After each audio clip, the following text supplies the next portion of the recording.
அன்பா இருக்கணும், சண்டை போடக்கூடாதுன்னு. அது ஓகே பேபி, அதுக்காக தப்பே பண்ணாம இப்படி அடி வாங்கிட்டு வரணும்னு உனக்கு நான் சொல்லி தரலையே. அவன் உன்னை அடிச்சது தப்பு தானே பேபி? ஆமா, ரொம்ப தப்பு பேபி. சாரி சொன்னானா? என்னை பார்த்து சிரிச்சான். சிரிச்சான். அவனை சும்மா விடக்கூடாதுல்ல பேபி.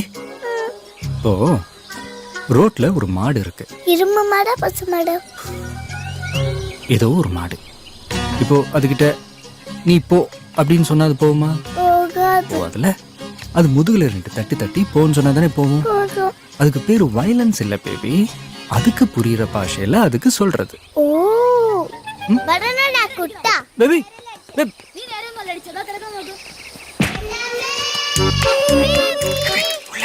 அவளுக்கு புரியல பாஷா சொன்னா நான் நீ டீச்சர் பார்க்கணும். ரெடியாடு வா, ஓடிடலாம்.